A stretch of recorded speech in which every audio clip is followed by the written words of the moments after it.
I've spent most of my life seeking attention and external validation, not the kind of attention that comes with being in the spotlight. Actually, I hate being in the spotlight. If anything, I want to stay as far away from it as possible. What I've always wanted is for someone to see through the image I've built. The perfection, the strong, independent woman, the cheerful friend, the person with a successful career who seems to have everything figured out. I want someone to look past all of that and see the little girl underneath. The one who is vulnerable, full of self-doubt, hurt, and completely lost. I did all the right things to get where I am today. I was always at the top of my class, never caused any trouble, earned scholarships to study abroad, became financially independent, landed a well-paid corporate job, got married at the right age, immigrated to Canada, bought my first condo, my first car, got promoted. I've lived a good life, right? At least that's what it looked like. So why don't I feel like myself? Why does it feel like I'm living someone else's life? Why is there a voice in my head that is constantly questioning, confusing, and screaming words I don't understand? For most of my life, I never felt good enough. I always felt less than other people, like I didn't deserve love unless I could prove my value. So I tried my best to make everyone happy. I became a people pleaser. I hoped that if I worked hard enough, achieved enough, and gave enough, people would like me, love me, give me their attention, and show me that I'm important, that I'm worth loving. On the outside, I put up an image of a successful woman, a cheerful friend, a happy wife, an independent daughter who seems to have everything figured out. But on the inside, I'm still a wounded child looking for the attention she never received. I've always been afraid to show that side of me. I thought people wouldn't like it, that it would be too ugly, too heavy, too much, that it would burden them, worry them, and eventually push them away.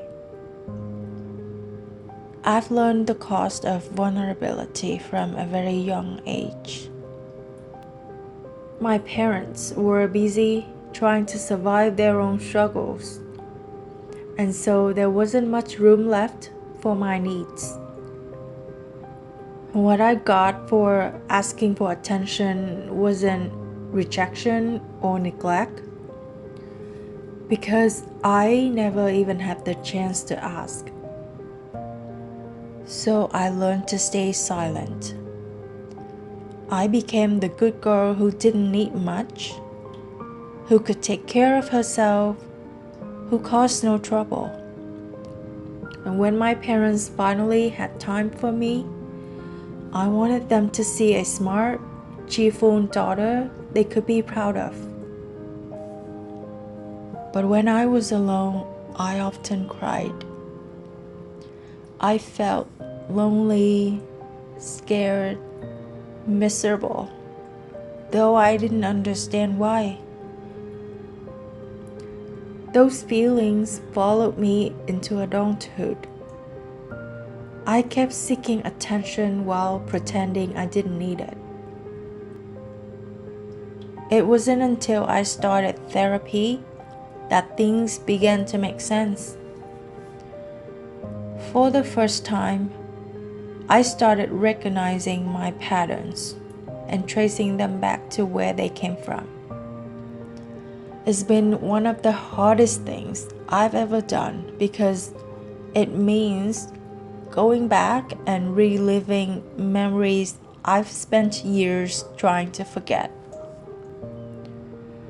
The first time I realized how many of my behaviors were rooted in childhood trauma, I broke down completely. I cried harder than I had cried in years. I'm still nowhere close to healing, but at least I know there's a way forward. I'm moving really slowly. Most of the time, it feels like I'm not making any progress. Sometimes I even move backward, falling into the same patterns over and over again. But that's okay. At least now I know where I need to go. I don't know how long it will take or what the journey will look like, but I'll keep trying. There's a little girl inside me, watching every step I take. And for years, I ignored her because I didn't know she was there.